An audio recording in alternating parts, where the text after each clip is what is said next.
Big shout out to you for making it through the hectic holiday season.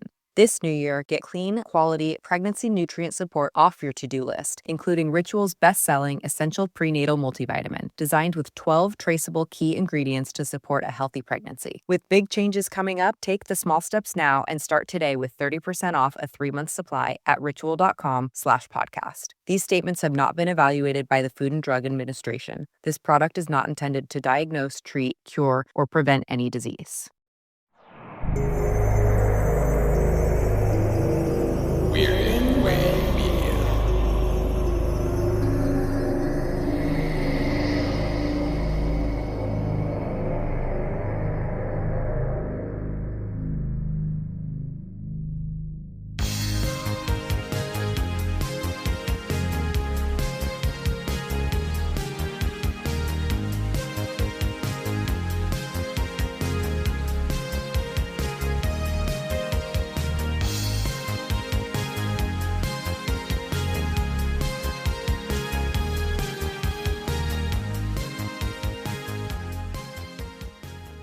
Hello, everyone, and welcome to the Chasing Chevy podcast, a podcast where we chase after Chevy Chase and ask him questions. No, it's a podcast where we take a look at Chevy Chase movies that he was ostensibly the lead or they were vehicles for him. However, on this episode, we're not even going to talk about a movie that he was the lead in. We're going to be talking about 1980s Caddyshack. I'm the host of the Culture Cast, and who am I, Chris Stashew? And I'm joined by my two good friends all the way from Wake Up Heavy, Mark Begley. This isn't Russia. Is this Russia? And all the way from the projection booth, he chases after Chevy harder than anybody else. Your friend and mine, Mr. Mike White. I only chase after him when I'm not stoned to the bejesus belt. Yeah, and if you don't know, like I said, what we're going to be talking about on this episode, we will be talking about 1980s Caddyshack. Some people belong to the Bushwood Country Club for the fine cuisine. This steak still has marks where the jockey was hitting it. Some belong for the stimulating conversation. I think I will. And some just don't belong. You think I'd join this crummy snobatorium? Caddyshack, starring Chevy Chase, Rodney Dangerfield, Ted Knight, and Bill Murray as Carl. It's the snobs against the slobs in Caddyshack, rated R. No, we will not be talking about the sequel. Why? Because we'll be talking about the sequel eventually, because Chevy Chase is also technically in the sequel. So yeah. Boy. Did he do did he record all his scenes, in a room with no one else? Is that the technically in that? Yeah, right. I actually don't know. That's a good question. I only remember I've never seen it. I saw Caddyshack 2 one time, and I don't remember much positive about it. But I've seen Caddyshack 1 plenty of times, which is what we will be talking about on this episode. So the original Caddyshack is directed by Harold Ramis, written by Brian Doyle Murray, Harold Ramis, and Doug Kenny, and it stars, like we've already mentioned, Chevy Chase, Rodney Dangerfield, Ted Knight, Bill Murray, Michael O'Keefe, Sarah Holcomb, a lot of people. There are a lot of people we're going to be talking about. I don't know how we're going to talk about this movie because I think all three of us are coming at it from very different directions. So I'm curious kind of feelings and thoughts. But the person who I think I'm most curious, because I know you're the one who didn't have the most experience with this movie outright. Mike, tell me what you thought about Caddyshack the first time you saw it and rewatching it now. I will admit that I saw the Baby Ruth scene many, many times for whatever reason, but I guess my folks really like that scene or something. But yeah, this was only the second time I've ever actually sat down and watched this movie all the way through. And it's a strange movie. It is such a strange movie. I was reading, I've read a few books about Chevy Chase, like Wild and Crazy Guys, and then there's the I'm Chevy Chase and You're Not book, which is, does he even pretend to write that book? It just feels like it's all written from third person by the ghostwriter. There was a lot of debate in the Wild and Crazy Guys book about who is the actual protagonist of this movie. Is it Chevy Chase? Is it Rodney Dangerfield? I don't even know if they mentioned or Michael O'Keefe, who I think should be the protagonist of this. The movie starts with him and kind of follows him through this, but the guest stars or whatever you want to call, like Chase, Dangerfield, Knight, Bill Murray, they take up so much room that it really kind of edges your protagonist out of the spotlight through this entire movie. It's almost odd when you have the scenes with Danny Noonan, especially when you have the scenes of Danny Noonan and Maggie O'Hooligan. What are these things? This is crazy. They're always trying to take my Lucky Charms. That's all I can think. Like, does she usually speak with this accent? Or it was odd. It's an odd movie. I mean, there are great parts to it. But that's what this is. This is a whole lot of great parts, and then there's some parts through it. But overall, I think it holds up, and those great parts are pretty fantastic. I mean, fucking Rodney Dangerfield and Ted Knight going at it. I would have loved to have just had a whole movie of those two, because this movie really sets up. And I know like Animal House had the snobs versus the slobs thing. This one really plays into it in the third act of it.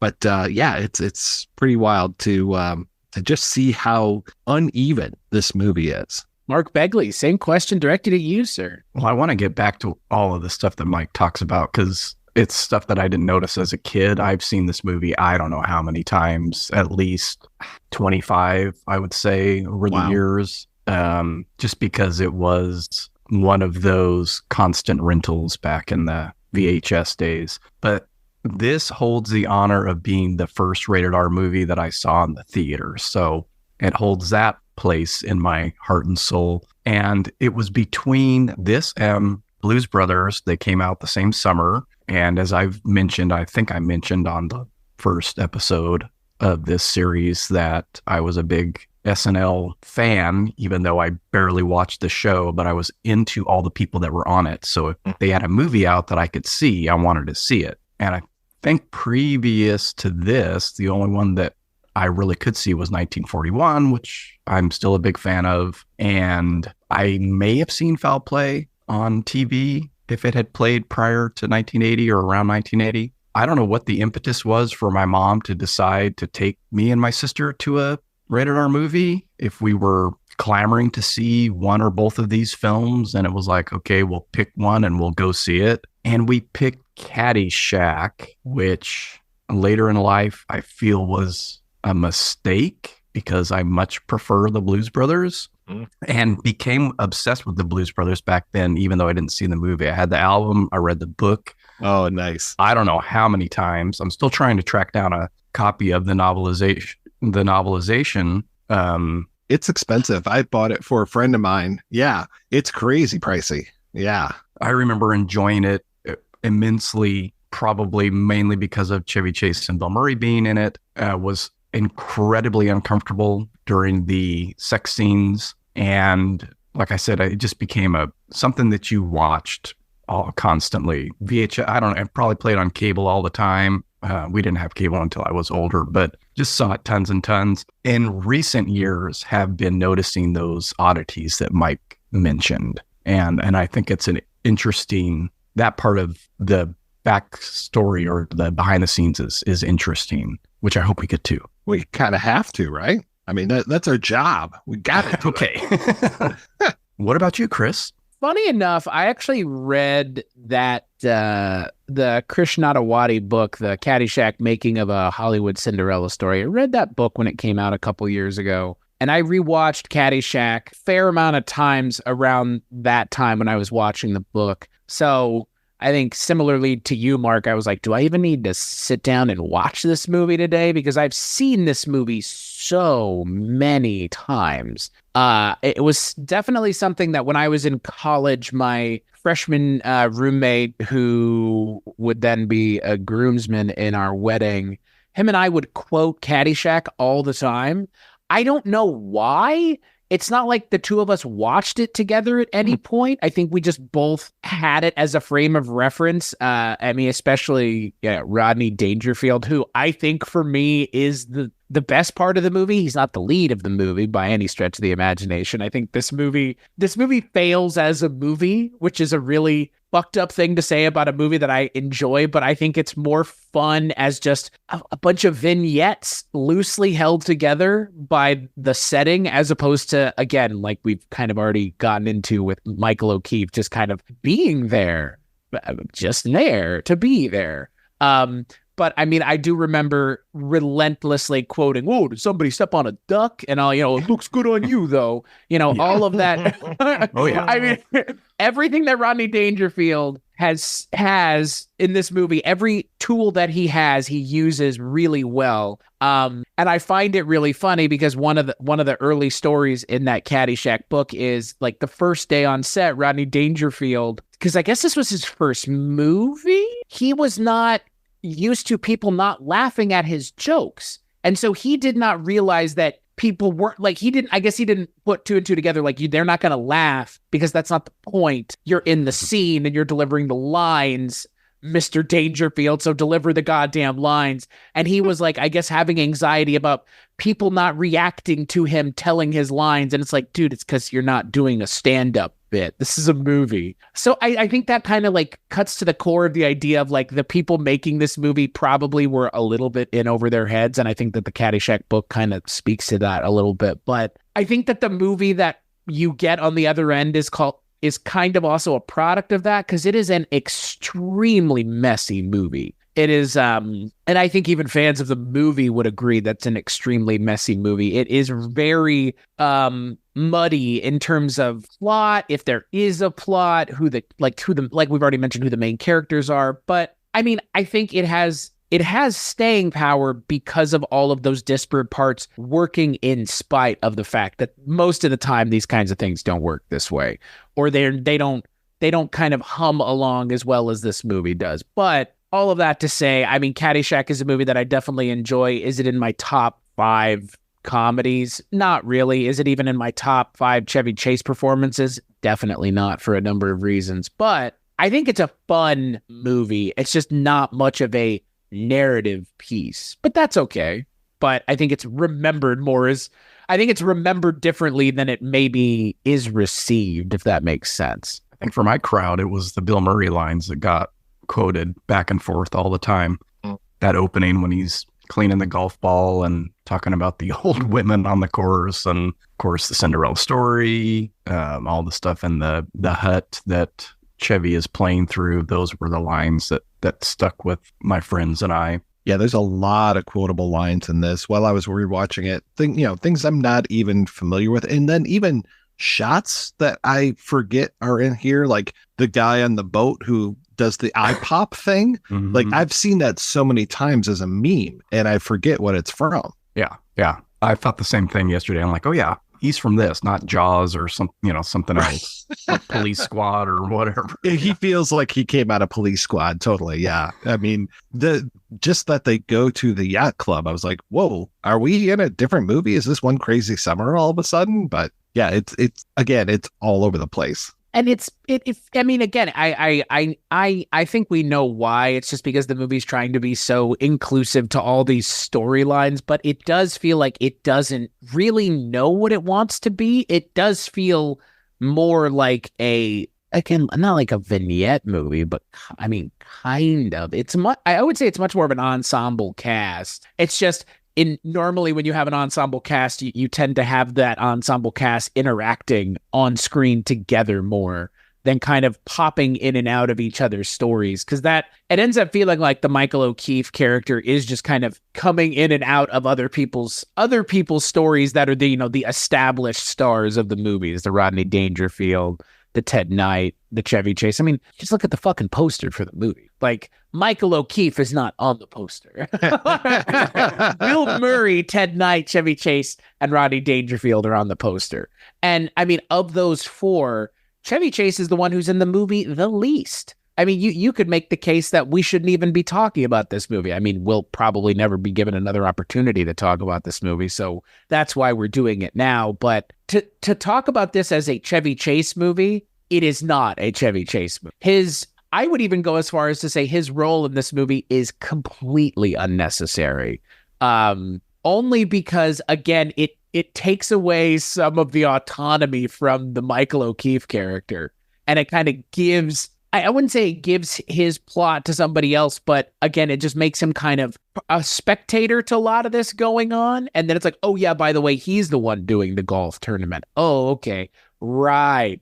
And it's like, I mean, did we forget that there are other people in this movie? Because I just don't understand what I never understood what the point of having him in this movie is if it's everything. I mean, unless he's supposed to be the audience analog, which again, these people are humans, not aliens from Mars. I think originally he was just supposed to have a cameo, and okay, a lot of this is from IMDb, so take it with a grain of salt. But I think quite a bit of it is pulled from that book that you're talking about, Chris. Right. That all the people that become leads in this were cameo or minor characters, and the script just kept getting rewritten. Bill Murray wasn't supposed to have any lines in the film.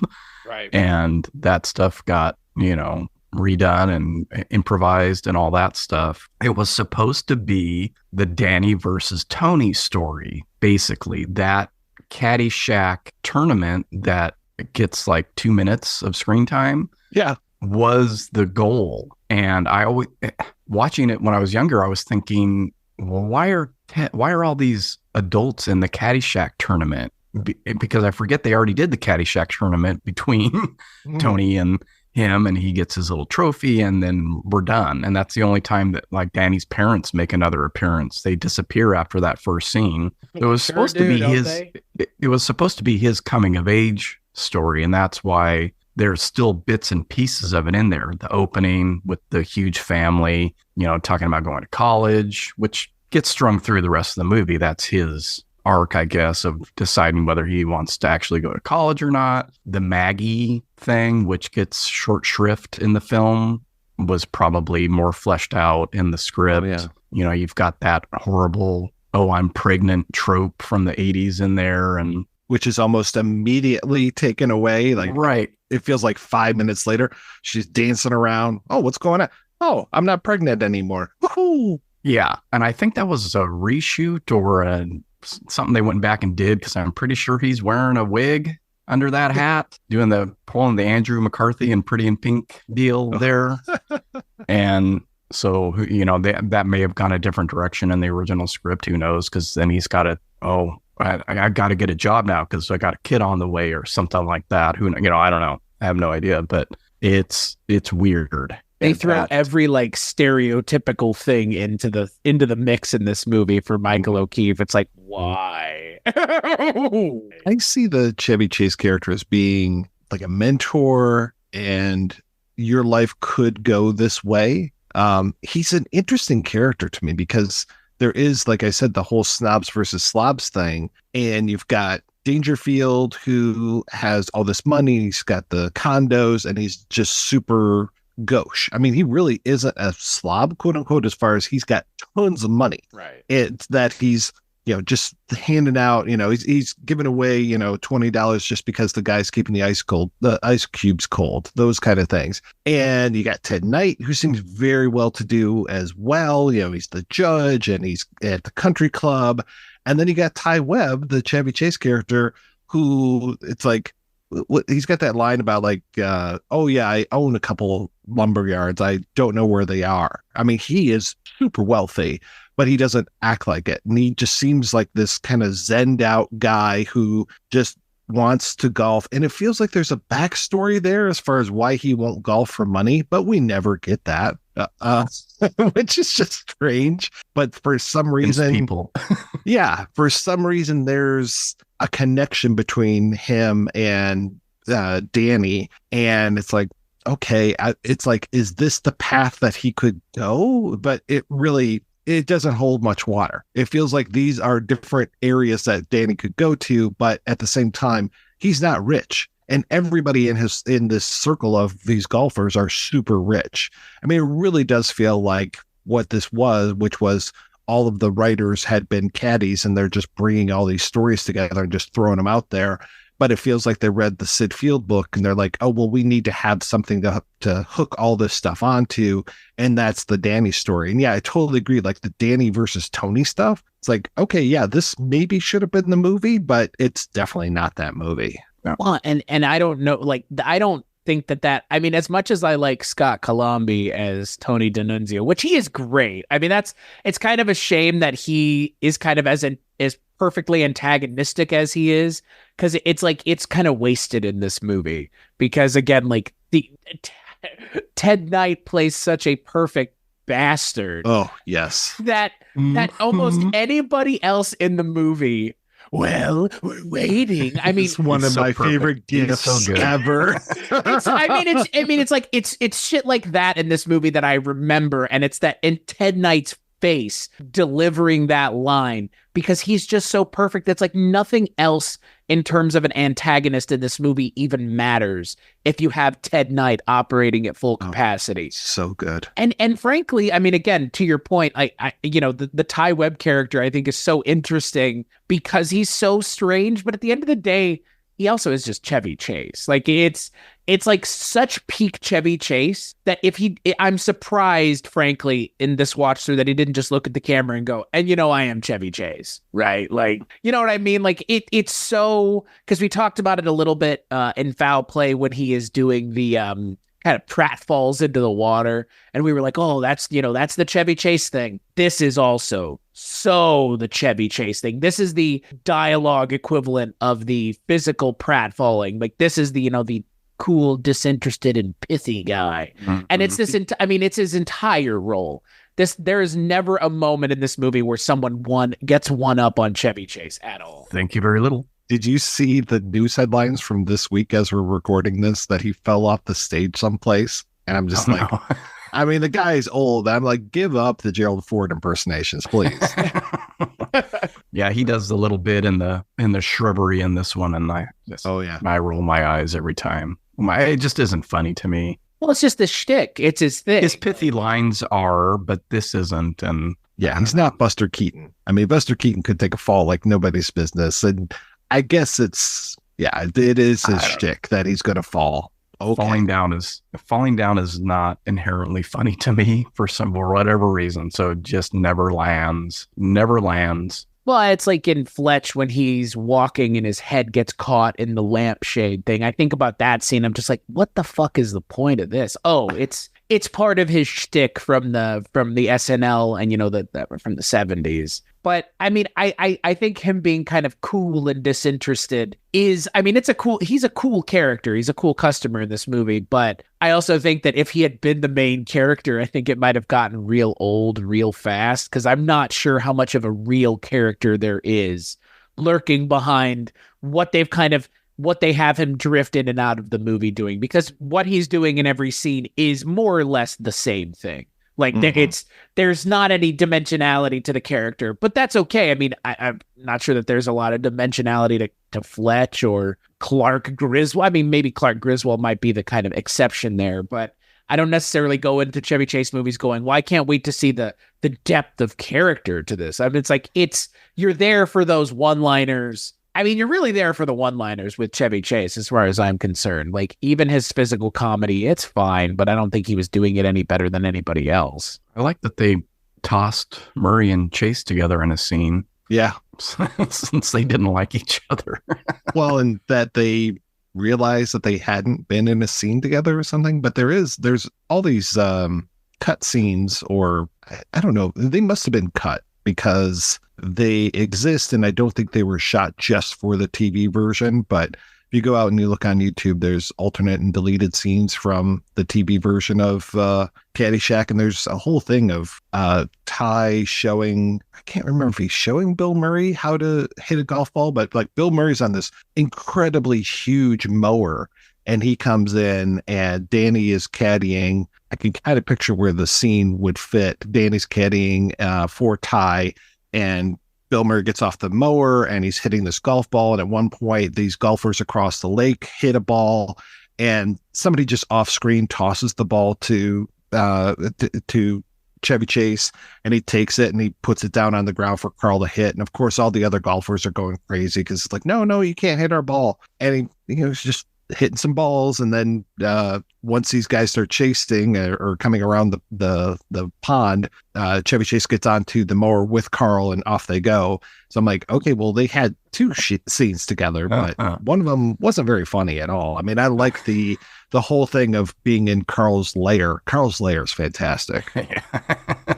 That's one of my favorites. Yeah. Oh, yeah. I love that. I love the whole Cinderella story. I mean, Bill Murray was just, he made such an impression on this movie. Yeah, that's what I remember as a kid was him mostly. Well, it's because he's silly, right? Like he's clearly like this. I mean, he's the silliest one of the movie because his character is just. I like the Bill Murray character. I do. There have been times where I have watched this movie where I've probably zoned out, if not tuned out of those scenes completely, because there are times when I've watched this movie and I've not necessarily been as inclined to watch Bill Murray just doing the Bill Murray thing. I mean, it's his thing, right? Like if Chevy Chase has his thing, Bill Murray has his thing. I mean, again, for me, I think it comes back to the Rodney Dangerfield and Ted Knight. I would watch a movie of just the two of them. Yeah. Going back and forth, just being complete dickheads to each other. Like, I would watch that movie. And I think for me, those are the moments in this movie that are really fun, are anytime that it's the two of them kind of going back and forth or in a scene together with some of the other players, because towards the end of the movie, they start sharing more scenes together. And for me, I mean, Bill Murray and Chevy Chase, they almost feel like the distractions more than anything else, because they are the real cameos of the movie, not Ted Knight and Dangerfield. Like they're there for a fair portion of the movie. I mean, I would say as far as Rodney Dangerfield is in almost every scene that Ted Knight is in, other than some of the moments with Michael O'Keefe, but they are almost in every scene together for the most part. Yeah, they're the yin and yang of the country club, although Dangerfield isn't a member and wouldn't ever be, but it's the old money versus new money too. You know, this is 1980. Real estate's hot. I think there's a guy in New York who's doing a lot of real estate deals. I can't remember his name at this time, but yeah, it's like he basically is representing that new money, where Ted Knight is the old money, established family, the people that he surrounds himself with. I can't remember. He's not a priest. He's like a bishop or something. And then the Dr. Beeper, a little on the nose with Dr. Beeper, but okay. As well as Lacey Underall. Oh, God. Yeah, that whole Lacey Underall's character is very problematic for me. Just this whole, that both Danny and Ty, I mean, everybody lusts after her, but that Danny is trying to get with her. So, yeah, of course you got, the good girl who apparently puts out, though, the Scottish lass versus the kind of town bicycle with Lacey Underall. And then that, I don't think Danny ends up sleeping with her, but definitely Ty Webb ends up sleeping with her. And I'm just like, well, that's an odd thing. Again, it's like you would think Danny would feel betrayed or something, but I don't think there's any sort of emotional attachment to her whatsoever. It's like, I mean, the Michael O'Keefe character and everything with Lacey Underall just feels like a diversion into that one crazy summer. Like, let's give some wish fulfillment. And, that one girl that came to town for the summer, and, you get to hook up with her, and, and your girlfriend doesn't really care. And, it's like, it's all of that. It's those wish fulfillment things that come from parts of this movie feel like a summer camp movie, or like a camp movie almost. Like all of the stuff at the Caddyshack with Brian Doyle Murray feels like a summer camp or like a camp movie. Just the way that they're interacting with each other and everybody kind of constantly posturing. And again, I think that there's actually an interesting and fun movie there as well with those personalities at the Caddyshack. It's just they never give. It's almost like the movie has ADHD. And I mean, given the people that wrote it and the amount of cocaine that they were doing. Yeah. Nose candy. 1980. Hello, cocaine. Yes. It's not even us saying that. Like in the book, they talk about how much coke that these people were doing. So they were up to their eyeballs in the white stuff. So I'm sure that affected a lot of this. But at the same time, the movie feels like it's on cocaine because it's just ping-ponging around all over the place and never... Ding, I mean, ding, ding. Bing, pow. I mean, that's the thing. Like it never sits long enough to establish what it wants to do, but I think it works in spite of that. And I think this kind of movie, it's hard to do organically. It really is. And they managed to, again, make it work for the most part. But again, there's also the iconic moments of the duty, the Baby Ruth thing, like you mentioned, Mike, like that can be taken out of context and laughed at. So at least the movie has some staying power without, I guess, like the quotability. And obviously, I mean, we haven't even mentioned it, that motherfucking gopher puppet. Oh, Jesus Christ. Which opens the fucking film.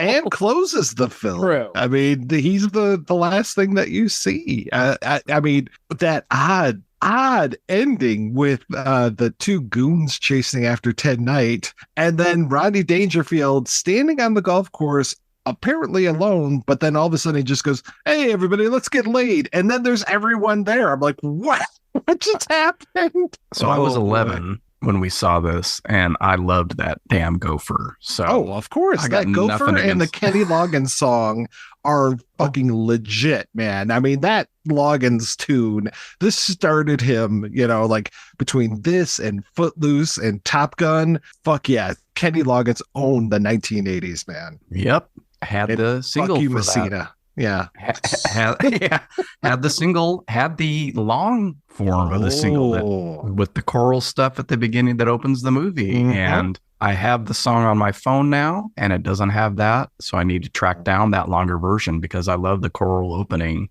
What strange end credits. Sorry to pick on the end credits for this movie, but the end credits are bizarre for me because usually in end credits now, they list all the songs in the order in which they were played in the movie. Mm-hmm. This is completely the opposite because it ends with "I'm All Right," which started the movie. And I'm like, oh, well, that's kind of weird. We should probably also talk placement. The cast placement is weird too in the credits. It's like way after all this other stuff, and then it's like the full cast. Yeah. All right. Sorry to interrupt. No, I was just going to bring up John Peters. You guys were talking about cocaine, and that reminded me that this is a John Peters joint. This is the movie he also made the same year as one of my favorite films in the entire world, Die Laughing, which was the movie with Robbie Benson, where he plays a Russian cab driver who ends up finding a monkey that knows the world's nuclear secrets. Did a whole episode on it. Apparently I pissed off the director quite a bit because I was making fun of the movie in a loving way because I love that movie. He didn't think it was a loving tribute to it. And then he would go on right after Caddyshack to do American Werewolf in London. I mean, the guy is all over the place as far as the quality of his filmography, but interesting person. Let's just say that. Yeah. Isn't that the guy that, what's his name is supposed to be in Sal Rubinek in True Romance? I think that's Jerry Silver. Latest Paul Thomas Anderson movie, which I know. Licorice Pizza? I haven't seen it, of course, but what's his name? Bradley Cooper, isn't he? John Peters in that movie? I think so, yeah. Yeah. Huh. Yeah, I find it amusing because again, like I feel like if you know nothing else about this movie, you know about the gopher. Yeah. Oh, yeah. Right. But for me, it's like, again, now with a fair amount of time since the movie has come out, obviously, I do wonder, like, what is that the reference point for anybody at this point is just that song, the Kenny Loggins song and the gopher. Oh, fuck. I forgot about is it? No, I'm sorry. I sorry to interrupt you with wrong information. I was thinking of the vacation theme, but that's Lindsay Buckingham. Sorry. I'm sorry, Chris. Well, let me interrupt you with the story. So about 6 months ago, my wife and I were in Omaha, Nebraska, and we walked into a St. Vincent de Paul thrift store. And I was wandering around the store looking for something to buy, and I came upon this. Wow. Dancing gopher fucking thing that also saved Kenny Loggins. Yeah. And it just goes and it dances. And I was thinking to myself, that's amazing. Is that what people know Caddyshack for? Is the fucking gopher? Is that what it is? Like, and that's so weird to me because again, like I think it further reinforces kind of my point of like, this movie really has no idea what it wants to be. because I cannot believe that there is a fucking animatronic gopher in it. It kind of defies explanation in a lot of ways, because that is Bill Murray's antagonist throughout the entire movie, is this animatronic terrible gopher puppet. I love to the point where it's like It's not like terrible. No, it's great, especially when it coughs dust at the end. It's got moves, man. Yeah, I know. I watched it dance just now. It has the puppet, the toy that I have for $6 has as much range as the puppet did in the movie. I'm aware. What is Bill Murray talking about? The gopher poontang? I'm like, what? He just says things like some of this movie is just people just saying stuff. I don't know how else to describe Chevy Chase is just like train of thought man sometimes. Like he just, thank you very little. You're a tremendous slouch. Like that. I've as much as I know that the script for this movie was written by Doug Kenny, like, that Chevy Chase was just going, just going. Like when he's putting his arm around Ted Knight towards the end of the movie, it's like this is just Chevy Chase fucking around. Mm-hmm. Well, Doug Kenny was a big fan of that gopher from everything I've read. What is the Doug Kenny story? Because I know the name, and isn't he part of that whole Lampoon? Like the Stone, whatever that movie was. He's part of the National Lampoon. There's a movie called Delta House? No, that was a TV show. No. There's a movie with Will Forte playing him. Right. That's what I'm trying to come up with. The Stoned Dead. No, that's the documentary about a futile and stupid gesture. The one you're talking about is the documentary about National Lampoon, which is good. The biography movie with Will Forte is okay. I watched it actually, Chris, because of my interest in Peter Ivers, because he was connected with all those guys and is actually in the movie, played by the guy from It that plays Tim Curry. No. Wouldn't that be something? Will Forte could play Chevy Chase pretty well, I would think. It's Joel McHale, that's right. It's Joel McHale. Boy, yeah, he's got big time energy. And plus, he studied him all those years on Community. Yeah, studied him. Nice way. So anyway, that Lampoon gang. So that's the connection between him and Murray or the Murray brothers and everybody else. Oh my God, Brian Doyle Murray looks like a baby in this movie, even with that mustache. That horrible mustache and those eyebrows that connect in the middle. But he was almost unrecognizable except for the voice. Yeah. Yeah. When I didn't even know who he was when I was a kid. Like I didn't realize that Bill Murray even had a brother until years later, and then seeing it later on going, oh, he's in this.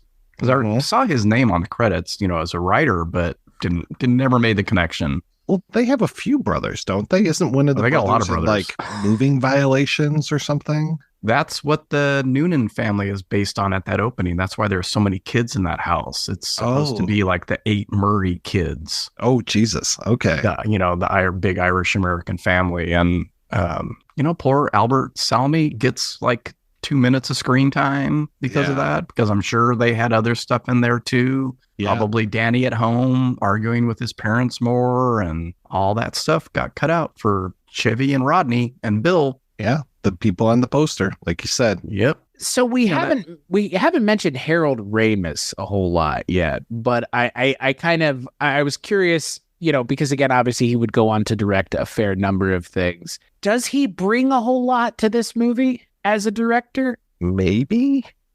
You know what I mean? Like because again, like the movie almost feels like it kind of directs itself. I don't know, like you know what I mean? There's a lot of just this is such a strangely put together movie, I guess, is what I'm getting at. There's no noticeable flares of directorial genius in the film, but it's handled well. Everybody's in frame and nothing's weird. I don't know.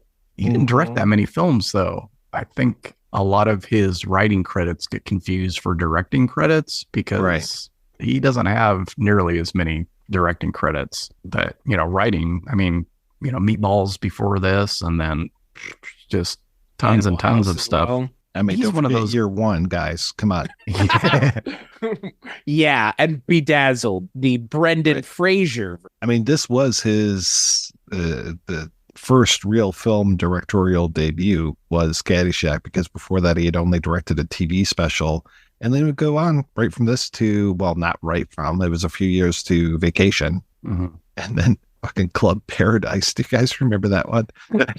Oh man, with Robin Williams and Peter O'Toole and Rick Moranis. Ooh, it was bad. That was like, seen it. there was a lot of years where it's just like, oh, keep me away from this Robin Williams guy, because his movies are awful. Between that and what was the one he made with Walter Matthau? Oh, I love that movie. Do you? I mean, I It's saw not very good. It's I not saw very it good. at I the watched theater, so I mean, or at the drive-in. Yes, The thank you. Survivors. Yeah, It's another one of those weirdly off tonal movies. But I remember seeing it a lot as a kid and always liking it. I had a thing for him because of Mork and Mindy, and I went and saw what I could either in the theater, on TV, went and saw Moscow on the Hudson in the theater and was like, this is not very funny. I did not like that at all. No, of all the movies with Robin Williams that I liked a lot when I was a kid, and I haven't revisited in years,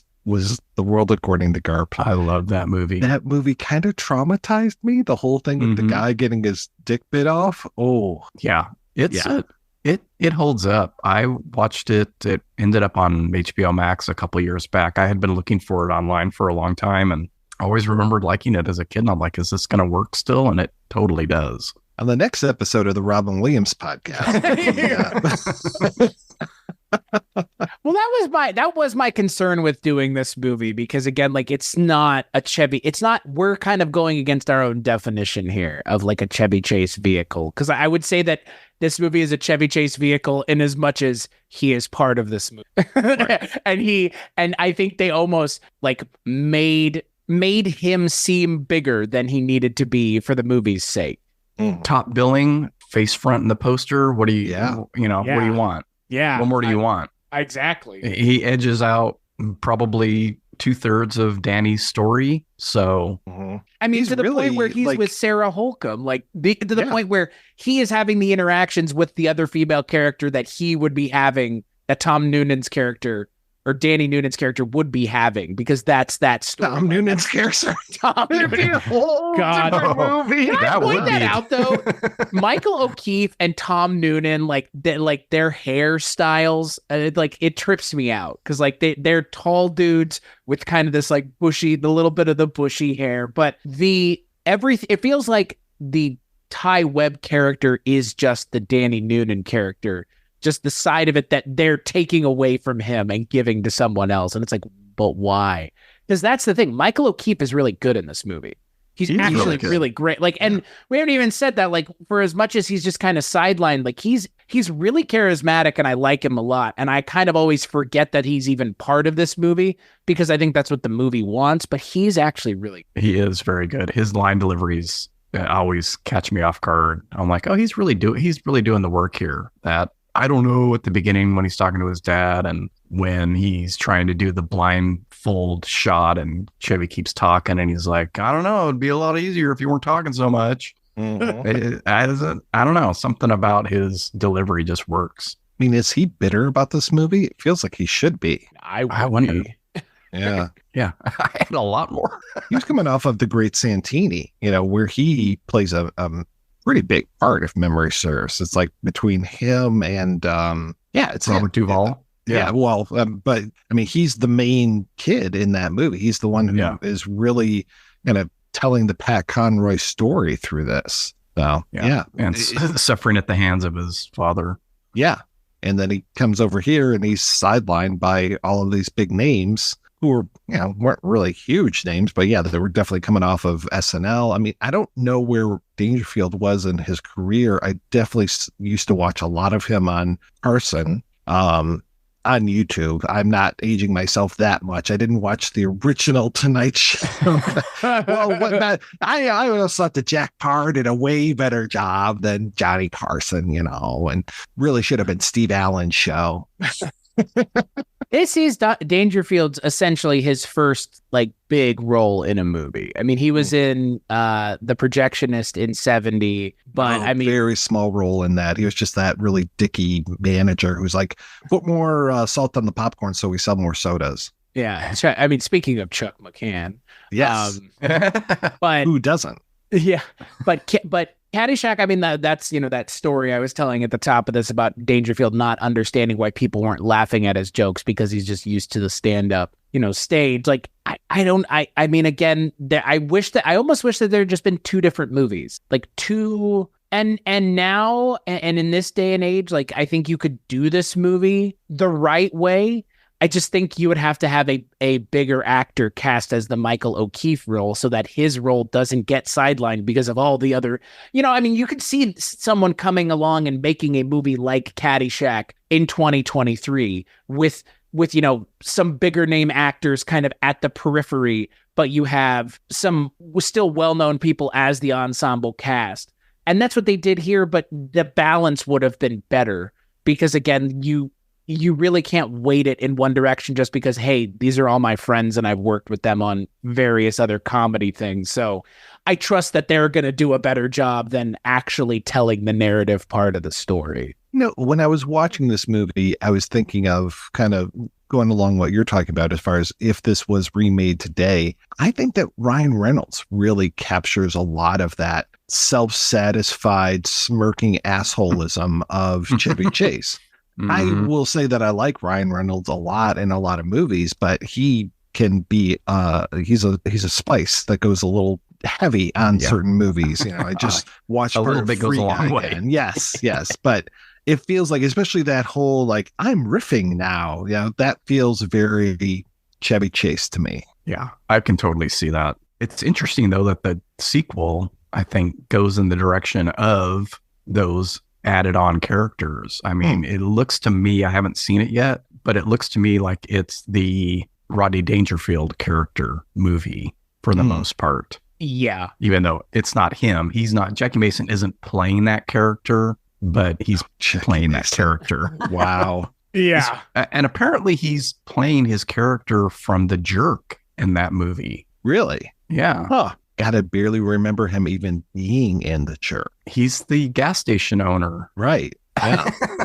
They're shooting the cans. Oh, yeah. God, he had a weird career resurgence. Do you remember that? I mean, I think it had something to do with him being cast in Caddyshack 2. It was like probably he got canceled because he flipped the bird allegedly on it might have been on the Tonight Show, and he couldn't get work for a while. And then suddenly it's like, oh no, there's this great comedian, Jackie Mason. Okay. I reserve judgment for the second movie until we watch it, but I do not remember enjoying it. I've never seen it, so I'm very curious. Nor have I, and that's one of the ones I'm not looking forward to. But I mean, you literally never hear about the second movie, which I think probably speaks volumes about the quality. And I think our friend Father Malone would defend it because I know he is unironically a fan of Caddyshack too. But I was thinking, the staying power of this movie, I don't think is any one thing.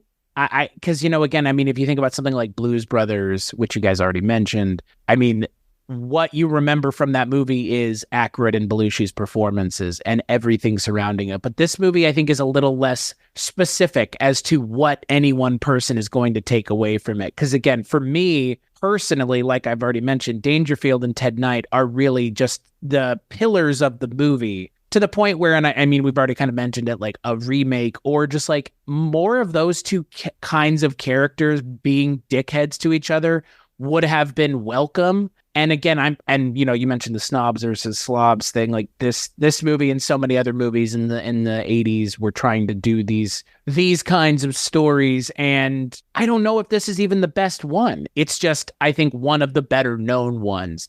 It just tacked on to a golf movie. Like, ESPN claims that this is the greatest sports movie ever made. I disagree. Like, it's a comedy, but it's not a sports movie, like at all. I mean, I guess if you're using the most, the widest of definitions, yes, there is golf in this movie, just like there's Christmas in Die Hard. So you're right. I guess it is a golf movie. Sure.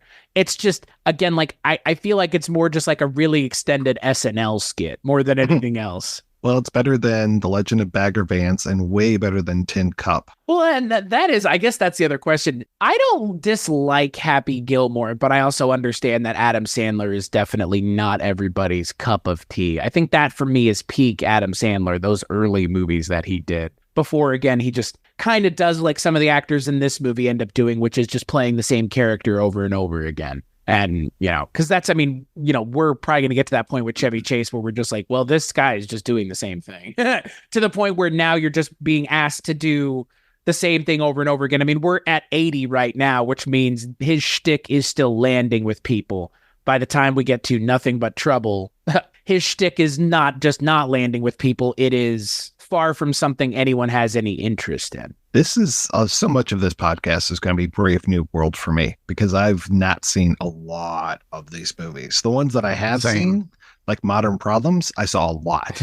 But the other ones, I've maybe have seen Vacation once all the way through. I remember seeing European Vacation at the drive-in theater and not enjoying it. So I'm very curious about how these movies are going to be because I haven't seen what's the one? Maybe Deal of the Century I saw once. I think I saw Fletch once. Spies Like Us. I don't know if I ever saw that. So yeah, this is going to be very new ground for me. Yeah, it's going to be back and forth for me because as I go through the list, I'm like, never seen, saw in the theater,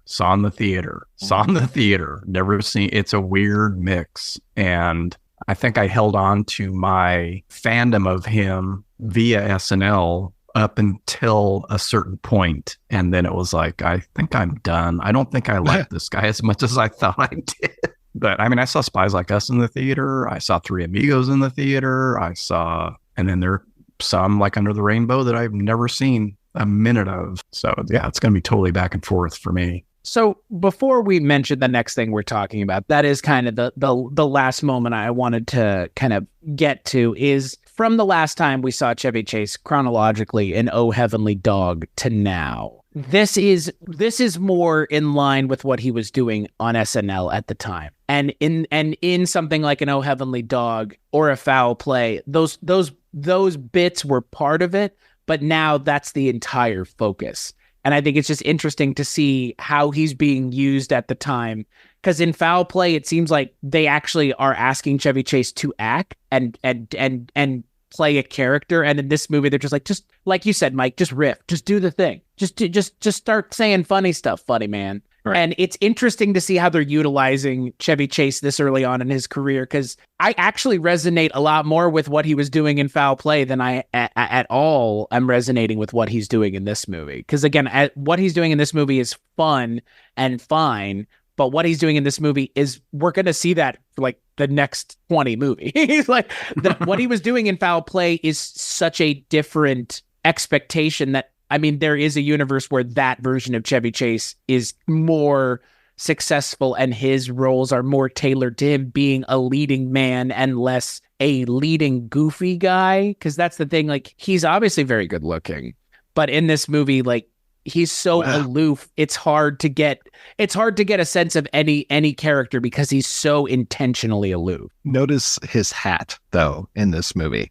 that he's really starting to lose it a little bit up top, if you know what I mean. And keeping that hat on, when he takes his hat off at one point, I was like, oh, that forehead is taking up a lot of space there, Chevy.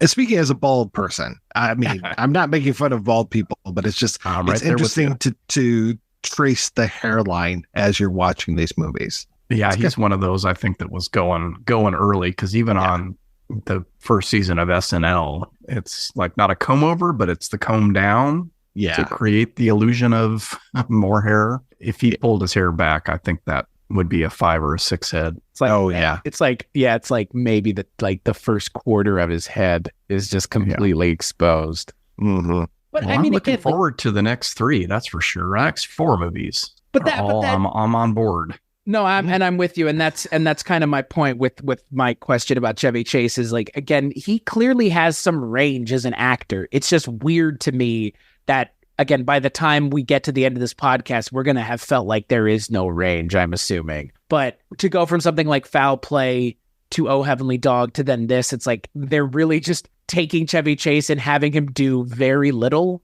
No, thank you, very little, but very little.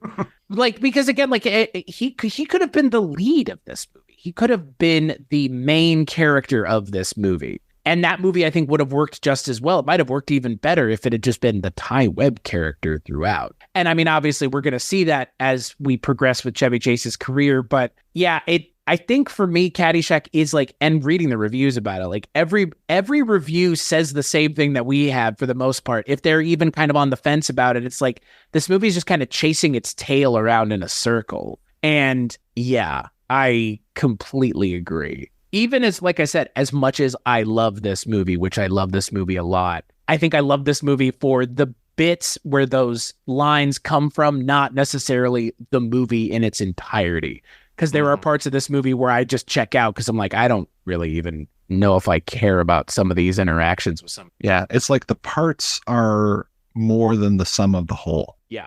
And if you're a Bill Murray fan, you get something out of it. If you're a Chevy Chase fan, you get something out of it. If you're a Rodney Dangerfield fan. So I think that's where the staying power is there's enough of that stuff for fans of those guys to keep it going. If you're a Michael O'Keefe fan, he does some solid work. He just gets sidelined. Yeah. Which is weird for a movie where, again, like it opens with him and it ends with him. And yet he's not there enough throughout to feel like he's just the bookend of the movie. Oh, and we got to see him win the tournament. Okay. And then he gets tie the tournament, actually. Yeah. Yeah. And I would not have taken that. There's definitely interference there with that. Yeah, right. That ball. Well, yeah. and there's a time limit too on waiting for a ball to drop in the hole. I've watched numerous golf tournaments in my life and seen situations like that, and you have a certain amount of time before you have to just hit it in. So see, Mark knows these. Cinema sin number one. Oh, everything wrong with Caddyshack in 15 minutes. Whoa! Did you know that there's not actually a saliva line? That was made up for the movie. Yeah, that's bizarre. That was bizarre. That's the first time I've ever heard that line. Like, what is she saying? And then she licks his hand, so. Right. Yeah. No thanks, Lacey Underall. Yeah, I don't know where that tongue's been. I'd go get a shot of penicillin right after that. The last thing I want to mention before we close is because we haven't mentioned him shockingly, is John F. Barman Jr. as Spalding Double Farts Smales. Oh my God. The real hero of the film. Yeah, farts, double turds. Yeah, he is the hero of the movie. Language Spalding. Ahoy polloi. He makes such an impression, and Ted Knight just ragging on him constantly is so fucking hilarious. And just the thing, I'll have a cheeseburger. No, it's like nothing like it. Exactly. Like Ted Knight. I don't know. Like that's fucking great. Yeah. I mean, I think that's the big takeaway is like, yeah, it's a Chevy Chase movie, but Ted Knight and Rodney Dangerfield. That's really why you would show up for this movie in 2023. I personally. So on the next episode of the Chasing Chevy podcast, we're going to be taking a look at the next film chronologically in Chevy Chase's filmography, which seems like old times, which has nothing to do with golf. But everything to do with love. Yeah. Or something like that. And dogs. A lot of dogs. Are there actually dogs? Oh, tons of dogs. Oh, yeah. Yes. Oh, I thought you were kidding. One thing I remember from the movie. Oh, there are tons of dogs. Yes. Oh, fun. Okay. So yeah, it's Chevy Chase and Goldie Hawn and Charles Grodin. So I'm very much looking forward to that. And until then, where can people find you and the things that you work on, Mark Begley? You can find me at weirdingwaymedia.com with my shows Wake Up Heavy and Cambridge and with Sean, and wakeupheavy.com where all that stuff is listed, and on social media at Wake Up Heavy. By you, how about right? No, go ahead. Begley, you lead. You lead him. How about you, Mike White? Kind of similar. I'm not on social media as Wake Up Heavy, but all the stuff that I do is available over at weirdingwaymedia.com, including the Projection Booth, which is a weekly movie show where I have covered a paltry amount of Chevy Chase films. In fact, I think all of 0. So if I could have gotten Carrie Fisher and Chevy to reunite to talk about Under the Rainbow, I would have, but that will never happen now. So there's a loss. And how about you, Chris? As for me, you can find me at Weirding Way Media as well, where we have covered several Chevy Chase movies, including Fletch and Fletch Lives, and Confess Fletch, which technically isn't a Chevy Chase movie, but character that Chevy Chase played of Fletch. So we have covered some Chevy Chase movies. If you're interested, if not, you can still go to Weirding Way Media and find all the other things that I work on that are nothing to do with Chevy Chase, which are more than the things that are. For talking about Chevy Chase movies, you can go listen to our Foul Play episode on my show, which was, I guess, the impetus for this. It totally was. You are the reason. How's that feel? Great. Oh, send the hate mail to weirdingwaymedia.com. Right. Send it right to me. I'll get it. Why are you talking about movies you don't even like? Yeah, right.